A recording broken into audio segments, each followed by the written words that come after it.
Good afternoon and welcome to India Today's SoSouth. On our first podcast episode, let us introduce columnist and author Shoba Narayan, who's come out with her book Namma Bangalore, which caught our attention, and we said, how can we not go ahead and speak to her about our city? Welcome to the show, ma'am. Thank you so much.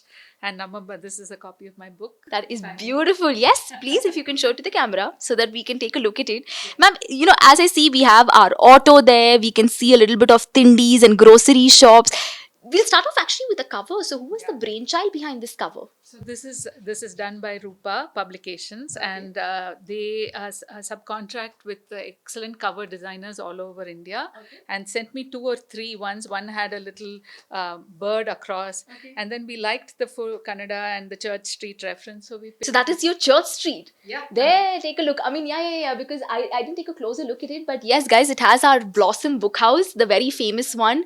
The cafes over there, because Church Street is lined up with a lot of famous cafes. That's a beautiful cover indeed. Thank you, I agree. So what made you agree with this cover, ma'am? Like, what really... So covers come in 2 or 3 kinds. One is the photographic covers, one is the illustrated covers. And Bangalore, being such a creative city, has a lot of illustrators. Yeah. So it seems a shame not to use talent in illustration. Yeah, I love it too. So, if I have to start off from your journey, you've been a columnist for more than 30 years, right? And an author as well, authored several books.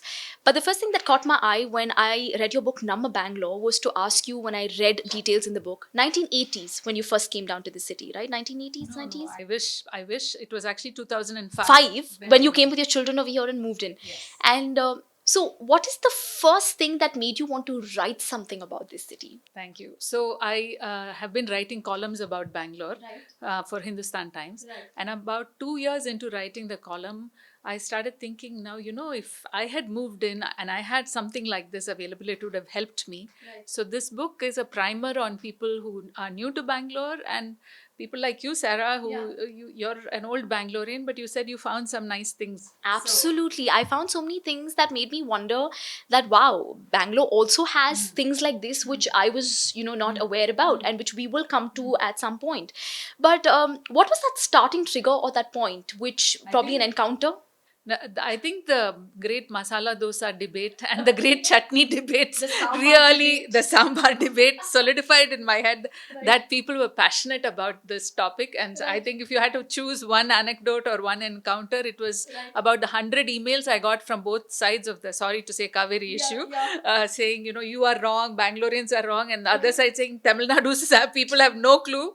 And that's what started the book. It sounds really good. Ma'am, like in your book, you have covered like a myriad of aspects, right? You have culture, you have people, you've spoken about the beautiful weather, so much so about the green cover, the vegetation.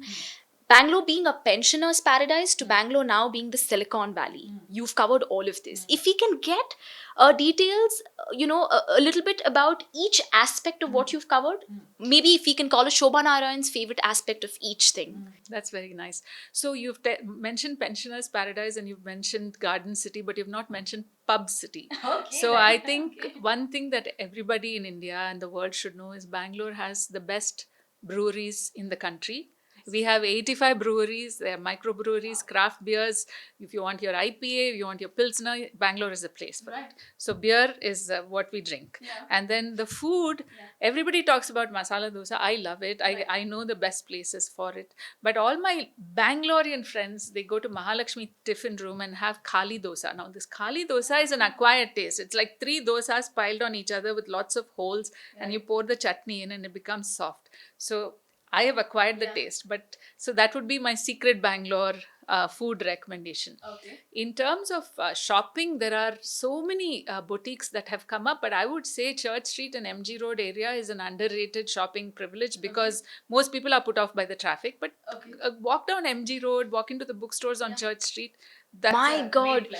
I would like to, intervene there, ma'am, if you don't mind. But really, you said Church Street, and that really caught my attention because usually when we speak about the city of Bangalore, we do have people mentioning Jayanagar, GP Nagar, 7th block, 6th block. Have you as well visited that part of Bangalore which we called as the popular South Bangalore side? Yeah.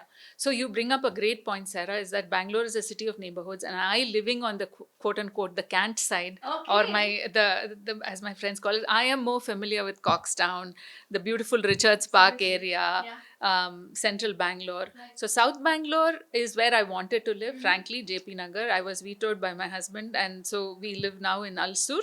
But Jayanagar, JP Nagar, Baswangudi. I actually go to Lal Bagh a lot because I'm a bird watcher.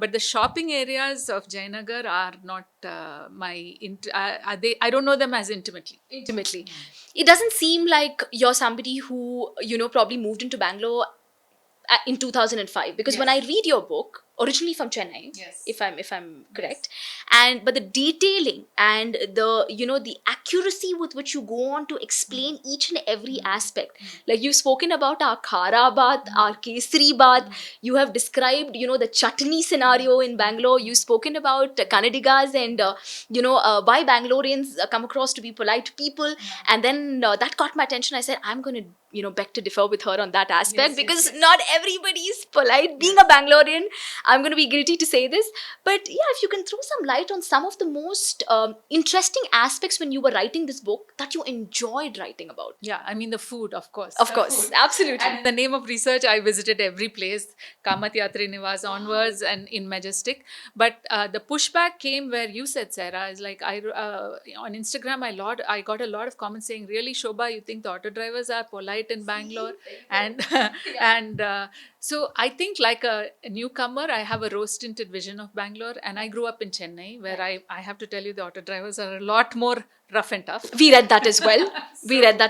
So yeah, but the food stories got. I was at a microbrewery, as it happens, Geist in Manyata Tech Park, and I was sitting with a bunch of 7-8 people, and Bangaloreans, being Bangaloreans, are waxing eloquent about this. You have to go to Veena stores for this idli, this chutney, and the Chennai guy says, I don't know why you all are making a fuss about chutneys. For a chutney, you have to have 3-4 chutneys like we have in Chennai. That started off the big debate between one chutney is enough versus 3-4 chutneys are necessary. Absolutely. Yeah. Yes. So that's when that interesting chapter about the chutney debate that you've written. Sarah, you think about it, it's a small thing, but it's really odd that here in Karnataka, specifically in Bangalore, they are very clear that the white chutney accompanies the idli. You go to the most famous places, Brahmins. Yes. Whereas in Chennai, go to Murugan Idli in Chennai, there'll be like 4 chutneys, sambar, they're layering it on and layering it on. So I think it's a very purist approach in Karnataka versus a sort of bring it all in Tamil Nadu. So I don't know which is right. But absolutely, but being a person, you were born and brought up in Chennai. Yes, I cop to that. All right. So have you taken to Bangalore's food, if I have to say? Except the sambar, with the sweet sambar. That's why I asked you that. That is an acquired. Let's talk a little bit about the sambar, because now me saying something would literally rage a war online. So I'm going to keep my comments for another day. But that doesn't stop me from asking you, ma'am, that I read that chapter on the sambar, right? About the jaggery put in the sambar, and you seem quite miffed about it. Yes. You were like, say whatever you have to, but and I wouldn't even say this is your the Tamilian in you speaking. I wouldn't even say that. For me, it's more like a person who has a palate for so many cuisines, from what I infer from your book. And I feel that you're not going to be biased to a particular region and then select its food. So tell us why this thing of being miffed with sambar here. What has Karnataka sambar done? I'm trying to think how to say this politely, but there are so many things wrong with the Karnataka sambar. First of all, it doesn't have the girth. You need a sambar to be almost like dal, but not quite dal. Okay. It's watery in most places. Right. They add that damn jaggery in most places, which spoils the taste, in my opinion. Right. So then what you have to do to counter it is you have to get some extra hot chutney on the side and pour that on. Right. So I think for me, it's personal. I have, in my own family, I have friends who grew up in Chennai who are not as vehemently opposed to this jaggery mixed sambar, but I personally am. Yeah. But then I got a comment on LinkedIn from a lady who's from Mysore, and she said, I am a Mysore Brahmin. I have lived here all my life. Who told you that Kannadigas put jaggery in sambar? It is not. So then there is Gouda food. There is Brahmin food, there's Christian food, Muslim food. So That's exactly why I say that, for me, when I read your book as a reader, you didn't come across to be somebody who's biased taking sides, because you seem to be somebody who's extensively traveled. Correct me if I'm wrong, Shobha. And, from your book, many aspects like this caught my attention. Like we just covered food. Tell us a little bit about the Kannadigas and the people here when you first moved into Bangalore. Yeah. You said that the neighborhood that you lived in, you had Tamilian speaking Yes, crowd yes, there and people there. So what was your tryst with learning Kannada? Yeah. How did that happen? And Yeah, yeah.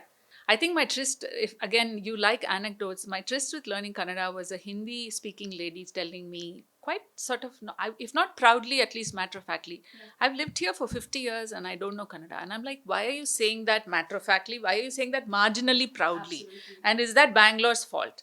And I think when I moved here, I lived in Nandidurga area, and it's a lot of Benson town, a lot of Tamilians, lot of specifically Modaliyars who came, and this is documented. They came to work for the British because they could work as tanners and oil makers, and now they own large plots in Benson town, and they are all Tamilians. So in Ulsur, Benson town, that area, you don't need to learn Kannada, and I didn't.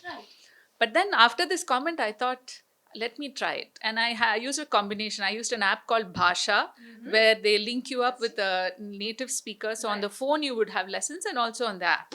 And I learned it. And I think learning Kannada is a must if you live in Bangalore, because it opens up the city in ways that you won't even imagine. Right, right. That just brings me to my next question, where in your book I came across this reference where you said you want to be a part of these literary groups which converse in Kannada. Yeah. There is so much of rich literature, there are so many beautiful discussions that take place, but unfortunately, you've not really had, say, like a fair opportunity to really go into it, because you said that being well versed in the language is very, very important, and you missed out on that. But now would Shobha say that I would someday want to be a part of those discussions as well when it comes to the Kannada literary crowd in Bangalore? Have you got an opportunity now? No. Now I even have higher ambition. I have an ambition to deliver a full speech in Kannada for some college commencement or something. But I have a tip for the non-Kannada speakers. You learn the app, you learn with tuition and all that, which but the best way to learn Kannada is watching Kannada serials. Ideally, you should watch the same episode 100 times till you memorize. So I watched Sevanti. And I watched Mungaru Male. I want to clap. I can repeat the dialogues. So that's really the way to learn, is just keep watching it on YouTube, keep watching the same episode, memorize it, and then you will learn it. And then my friend told me, what is this? You're speaking like a school child. You can't say chennagidira. Chennagidira. You should speak faster. So the speed matters. Speed also matters. Yeah. Wow. Like one sing songs. Right. So these intricate details. Yeah. And then you speak to people from Mangalore who have moved here. They'll say Mangalore Kannada is so polite. Even when we fight, we are like singing. So again, to my auto rickshaw driver point, you go to Mangalore and the auto rickshaw drivers will fight with you like they are singing, according to my friend from there. So there is no one Bangalore auto rickshaw driver who is rough and tough, rude and all. If he happens to be from Bangalore like I got, he will sing, and he won't. Even his fight will be like singing. Absolutely. Like that. So. This is so fascinating, Shobha, because I would like to juxtapose this particular situation of what you mentioned in Bangalore to your Chennai. I came across this line in Chennai where you made a mention of how particular Chennai people are of Tamil. Right? To speak in Tamil, and they would want you to learn the language no matter what, whether you are from any part of the country, doesn't matter. But they wouldn't really look at you in a very favorable manner if you didn't know the language. Tell us a little bit about that scenario, So I thought it was, like you said, I thought it was Chennai being a sort of rough and tough city insisting on Tamil. My friend Uday Kumar, who works at the Mystic Society, put a different aspect on it. He said Bangalore is actually on the crossroads of Andhra Pradesh / Telangana, Tamil Nadu and Karnataka. So within the same family, you will have the father speak in Telugu, mother speak in Kannada, children speaking in a mixture of Telugu, Tamil and Kannada. So the fact is that Bangalore's cosmopolitan nature, we all say it's because of Silicon Valley startups and all. It is not. It goes back decades, centuries, millennia. Because of our geography at the corner of 3 states, we are by which I mean Bangalore families are by nature cosmopolitan. So the facility with languages comes so easily. But it's not that when it comes to Chennai. It's not. My Chennai is a coastal city, distinctly Tamil. Absolutely, Same with absolutely. many Yeah. places. Yeah. Delhi is probably the closest analogy because again it was in the crossroads of many waves. Yeah. Mumbai, not so much. So Mumbai is a coastal city, Correct. very specifically located. So Marathi and Hindi were it. Yes. But Bangalore, its location at the corner of multiple states gives it a. I mean, I guess easy. Bangaloreans know languages. It comes easily. It comes to them. easily to them at the tip of their fingers, we could Yeah, say. yeah. You know, Shobha, from the experience of how much you've written about Bangalore and how much you've narrated to us so far, it just feels that we are living your book live right now. You know, like one would say that, is this what she's written in her book? And we would be like, yeah, you're literally living the scenes. Tell us something. We don't want to move away from the Kannada chapter so fast because you said it to us so beautifully. Certain words in Kannada that were Shobha's favorite, or while picking it up, you found it to be a little difficult or tongue twisting. I mean, grammar is very tough. It is? So for me, I make an effort to speak. So the future tense is always hard for me. Yeah. So, for example, if I were to tell you, when are you going to release this episode, I would have to think before. Correct. So things like this, little things like this. Yeah. And probably certain phrases or words that really took to your liking. You were like, wow, this language really sounds. Yeah. Yakri, that you go to commercial street and that's a very common. ಸ್ವಲ್ಪ ಕಡಿಮೆ ಮಾಡಿ. All my phrases have to do with negotiation and bargaining. ತೂಕ ಮಾಡಿ 2 kilo ಬೇಕು ಆ ಥರ. So it's. I'm telling you, you're winning Kannadiga's hearts online for sure with this conversation, Shobha. But moving on, what is the next aspect of your But one thing you said just now made me pause. It's like, isn't that such a low standard that if a non-native comes and speaks a few lines in Kannada, we are ready to sort of accept them? Yeah, I'll tell you why. Because, you know, there again, it brings me back to your very own chapter speaking about how polite Kannadigas are and have large hearts. Because I've noticed one thing, and I'm really guilty when I say this on camera, being a Bangalorean born and brought up over here and having conversed in, you know, Hindi and Urdu at home and being English as a medium mainly communicated at home with because of school admissions and getting into, you know, convents where English had to be a very well spoken and written language. It was always a bad factor when I would end up saying Nan Kannada kalita idini. Why shouldn't it be that I know Kannada rather? Right? Even till date. But I love the fact that Bangaloreans have always looked up. Of course, not the ones who have a very closed mindset about it. They've asked me, okay, you're born, you're brought up over here, but it's wonderful that you are not giving up on the fact that you want to learn the language to perfection. Correct. That's why when you told me, you made a mention now saying that few words and are Bangaloreans okay with it? Yeah. That's the beauty of Fee people, you know. They're like, as long as you have an open heart and mind to accept our culture, to accept, you know, where you're being born and brought up, especially for a person like me, that's what matters. In comparison to a person who probably is like, why should I? Like, you know, I mean, why should I? Like you said, there are certain pockets of Bangalore where people are Tamilians, they speak in Tamil, they never really had the, what do you say, need to learn the language. That's exactly why I feel that there's always scope for, Bangalore's a very welcoming city. Would you agree? It is. And the great thing about learning Kannada is you go to some location and they think, oh, she looks different, she's not. And then they'll speak to each other in Kannada and you slightly interject in one Kannada phrase, then they'll be like, okay, I'm taking you seriously now. That happens to me with auto rickshaw drivers, you know, because they look at me and they I've always been told that, you know, maybe I'm from North. Like, you know, giving my appearance, and soon as I say, yenana ee tara marta idira alla, he just like, you know, He'll serve you immediately. I can't do like a wrongful bargaining with her. She's going to catch me there. So beautiful. Shobha, what other aspect next do you feel that we must discuss about? I mean, there's so much that I want to dip my fingers in. I wish I could read and write Kannada, but I can't. But I wish I could read it because Uttara Karnataka has a lot of excellent poets. That Bendre, Shivrama Karanth. I wish I could read his books in Kannada. Bhairappa. Then I'm reading The House of Kannuru in English translation. I wish I could read the original. And you've mentioned about that in your book as well, right? Anantamurthy's. So all of these, and I do the closest thing. So there are certain websites where you can find these poems in Kannada and I can listen to it. So I have mentioned that too in the book. And I do listen to it. I go there. You know what really caught my attention is in all the things that you've tried out in Bangalore, right? Right from your bird watching, like you said, you've tried your hand at trekking also. You've spoken about the various groups that you can join based on your interest. And I think that's like a perfect guide for any new person who comes to our city who's wondering, what do I start off with? Correct. So if you can tell us that what did Shobha start off with when she came to Bangalore? What was the first thing that she found herself taking a liking to or Yeah. to understand the city? So I took a liking to hiking and trekking. So nice. I have been to Savana Durga, Rangaswamy Betta, Nandi Hills. Right. So again, Bangalore's location is very beautiful because we are surrounded 1.5 hours. You can go and you can trek. Yeah. So that was my starting point. From trekking came bird watching. Right. Birdwatch nature.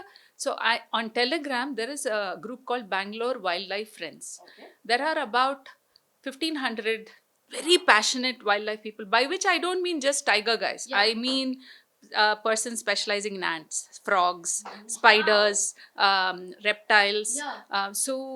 flora, fauna, butterflies, moths. So I'm part of the Bangalore Butterfly Club. We nice. we go to JP Nagar Yeah. and Dorsani Palya and we watch butterflies. So in that sense, nature is not just one item; it is an umbrella and it has many spokes, including all the things I said: butterflies, birds, spiders, moths, flora, fauna, all of that. Yeah. So you want to be nature person? Bangalore is a great place for Great it. place for it. Food, of course. But I've said Those restaurants. Yeah. My God, when I read about it, you had me drooling. I was reading the book and I had you mention about right from your Japanese cuisines. You told us about Falak, right? The restaurant Farm Lore. and Farm Lore and Yeah. all of these places. And I was like, where was I living all these years? Am I in Bangalore? Because like I'm telling you, Shobha, not many Bangaloreans are aware about their own city Yeah. for having not gone around seeing their own Yeah, city. yeah. First thing when we plan about holidays or getaways is we want to think about places outside our city, right? Let's just go away. And we can't really blame because we're going to come to that aspect of what Bangalore was to what's Bangalore now, Yes, right? Like I told you, from pensioners' paradise to an IT hub, Silicon Valley, Yes, yeah, yes. but the infamous traffic, of course. Yes. So if you want to throw light on some of the chapters which made you go wow, Yeah. like I like one personal chapter that really caught my attention in the book was when you spoke about the inscriptions, Yes. right? Like in places like Baswangudi, Malleshwaram, Hebbal. Hebbal. I knew about these, but not in detail. That okay, something of this sort existed in multiple other pockets. Yes. So tell us, how did you? So once I read in the paper that there is they call it Veeragallu, which is a hero stone. And in Hebbal, there is this inscription stone that was found in some construction site, which is Uday Kumar calls it Bangalore's first voter ID. Because in that Veeragallu, he has said, I am protecting this village yeah. against the enemies. Right. So these inscription stones, to see them, you have to go to the Begur Panchanagalingeshwara temple. It's right next to Begur Lake. There is a temple. You go there and they've actually placed all these Veeragallus and inscription stones that go back millennia, Sarah, not just decades. And the localities that we think of as new, like Indranagar with all its 12th main trending restaurants, Domlur has one of the second oldest temple, Suryanarayan temple there. So the areas that we think are really old, Baswangudi, Malleshwaram. So I think you should do an episode with Uday Kumar. He turns it upside down, how all the new Bangalore is old Bangalore and all the old Bangalore is new Bangalore. Right. So there's that. And that's the reason he says that Bangaloreans are facile with languages, because of all this. The second time that Bangalore was referenced ever was a Tamil inscription. Yeah, and in a temple, and it was referred. So we've had waves of Tamilians, Telugu people, Kannadigas, all migrating to Bangalore because of its location. Yeah, so that was mind blowing to me. But then there's also this, I like wine. So if you want to look at, there's all this frou-frou elite stuff going on. Also, you have the fine dining groups, you have the wine loving groups. We have the Bangalore Wine Club, the Bangalore Black Tie, the wine connoisseur group. I'm part of the wine groups. Fascinating. So then I was thinking in this book, which are the areas that I don't know. So there are 3 that I can think of. Really? Now I'm surprised because from whatever I've read, like I told you, you seem more like a Bangalorean to me and less of a person who's from Chennai. But please go ahead. Yes. So I don't know if you have gone, but in Kormangla, in Ejipura, there's a Comic Con convention that happens every year, where you see these young men dressed in this comic figures. yes. So I've gone there twice. I take my kids. It just blew my mind. There's a whole universe, and this is not a small crowd. Yes, This is like 1,500 people in one. absolutely. Yeah, so I don't know comic, manga, all of that. That full Bangalore, I don't know. Okay. Then the second one is there's a golf Bangalore. We Right. have some 7 golf courses access. And you've mentioned that people who like golf, you can go and play golf with these people. Yeah. So I'm not a golfer, so that I go there. KGA, good masala dosa. Bangalore Golf Club, best breakfast. So that is golf Bangalore. And then I wish I was single in Bangalore. I was married when I came here, but single in the city is. I've in fact thought, why not create one profile just for the name of research and everything. So single people in Bangalore, I need to interview for my next edition. You are coming up with such interesting facets of your from the way you look at Bangalore, from your eye, from Shoba Narayan's eye. But now I want to go into the aspect of Shoba Narayan as a columnist, something that we've not touched upon so far. We were talking about you as an author, so tell us a little bit about writing as a columnist. And you used to write columns for Bangalore, about Bangalore. Yes. What is the first thing? I started calling it Bangalore Talkies. Mm-hmm. I actually like Namma Bangalore better. Okay. And I wanted to call it Namma Bangalore. Right. That is another discussion you spoke about in your book. Yeah. Yes. So when we titled the book, my editor Dibakar Ghosh, who sits in Delhi, he said, let's call it Namma Bangalore. Okay. I said, no, that's not how you say it. You say it Namma Bengaluru. Right. Then he said, Shobha, when you go to Amazon and you search up for books, what do you write, Bengaluru or Bangalore? I said, Bangalore. Yeah. He said, then who's going to find your book? So if you write Namma Bengaluru. Which logically makes sense. Yeah. Absolutely. So this was a compromise. I love the name. I love Namma. Yeah. Bangalore I will live with. Okay. Namma Bangalore. Anyway, we all call it Bangalore only. Beautiful. So that's how it is. And the columns sprung out of this. And Sarah, you know this. Journalism is all about the moment. It's all about being timely, the hook. Yes. So then 2 years after writing columns about Bangalore, I thought, okay, there's a book here. And then came the painful part of you have to convert every column from being off the moment to being, if not eternal, at least useful for a longer. Absolutely. And that's real janjat. You go there, change the tense, change everything, all the references, minute references you change. Right. So that was the rewriting bit. But I loved writing about. So my friend Gadot Gaja on Instagram, his name is Kunal Baisani. He's found me on Instagram and he said, you're writing all this nonsense about food. Usually that's how I become friends. Somebody will write to me and say, you're writing all this nonsense about beer. Let me actually take you to JP Nagar. There's a brewery, Longboat Brewery. We'll go there. Please yes. Not, I mean, I feel obliged to treat them because they are giving me an education. Yes. So Kunal wrote to me and he said, my Insta name is Gadot Gaja. He's got super followers. Yeah. So we went to Tindi Bidi, walked, ate continuously for about 4 hours and came away enlightened. So this is how your chapters of Bangalore come to light. Yes, this is how I because sometimes I wonder, Shobha, that for a person to go into so much of depth and detailing about a city is not a child's play, to be very honest. It takes years of like you said, traveling, speaking, networking, personal personal encounters with subjects like these. Now that we've spoken about all of this, I would like to ask you that, do you remember vaguely that the Bangalore Talkies column that you started writing? Yes. What was the first topics that you touched upon? That's a very good question. Yeah, when you sat down. I think I started by saying why I moved to Bangalore. That was. You know what this reminds me of? Konkana Sen talking about why she's moved to Mumbai in Wake Up Sid movie. So there's this beautiful scene where she starts writing in her journal as to how she's come to the city of dreams. To Shobha coming to Bangalore. So what was the first thing that you wrote? So I like, again, I'm going to get pushback for this. Very romantically, I said Bangalore is a gracious city, it's a genteel city, it's a polite city, and it has good weather. And then somebody wrote back in Twitter and said, hey, Bangaloreans, is everything all right? I thought you guys hadn't bragged about your stupid weather for 24 hours. And he saw my tweet and he wrote to me separately. Said, of course, I thought, what the hell? Nobody's bragged about Bangalore weather and here you are. Yeah. So that was the first one. And then after that, it became themes. So shopping is so basically, Sarah, if somebody comes to your house as a guest, so you have to you have to guide them to restaurants, you have to guide them to drinking because Bangalore is a pub city. Then there is shopping. So shopping took a bit of research because I'm not a big shopper, but I have friends who have boutiques. Like Varnam is a great boutique, Right. and they Yes. make toys based on the Channapatna toys. Yes. So I like khadi. So there are lots of khadi boutiques that I pick up on.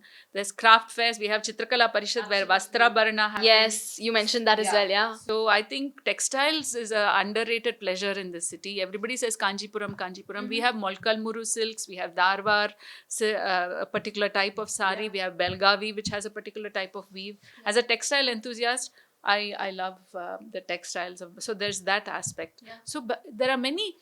I think what I hope with this book is that everybody doesn't dismiss Bangalore as a startup city or a silicon. There is much more. There are many more layers that if you can find. Which you've not probably experienced, right? Like I told you, being a Bangalorean, I think many Bangaloreans who will watch this video as well will be quite, astounded about the fact that, is this my Bangalore? I mean, inscriptions to culture to food. Which, Shobha, brings me to my final few, 2, 3 questions more about, now that you've spoken about all the good facets, every story has a good and a bad side to it. And we would like to touch not about the bad side, but the most unfortunate part of our city. Like I said, Bangalore, from pensioners paradise to the IT hub, the pub city, everything in terms of developing, kudos to the fact that we've got here. But we can't leave out on certain aspects which have really, can we say that it's affected the name that our city once had? 100%. I know, and I already have my answer. So in 2 words, it's civic infrastructure. Trevor Noah is making fun of Bangalore as we speak. It's going viral on Twitter.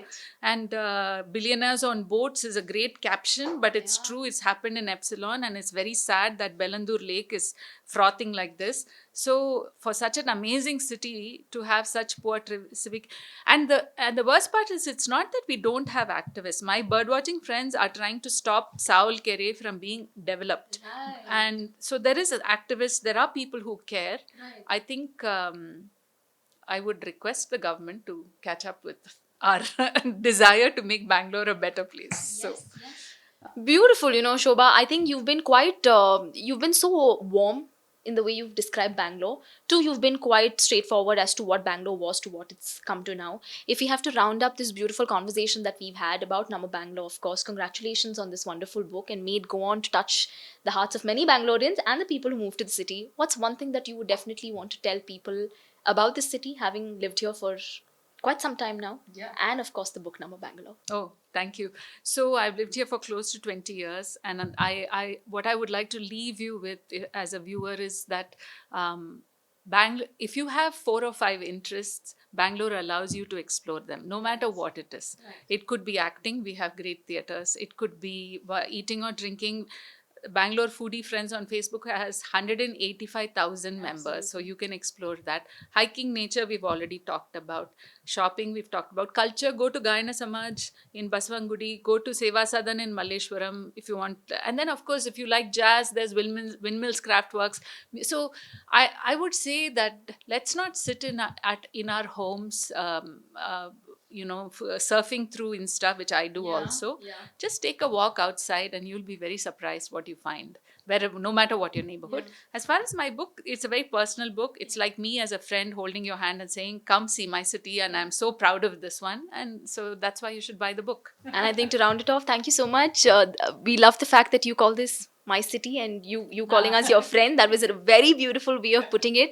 And we would like to say that thanks for coming up with this book, Shobha, because it's not just enlightened Bangaloreans who've been born, brought up and lived here, but also the people who've moved to the city and who probably have lived here for quite some time, having moved from other cities and who did not know much about it. I'm pretty sure now you are that friend who's going to show them a lot about the unexplored Bangalore. Thank you. It was great having you on SoSouth. Thank you.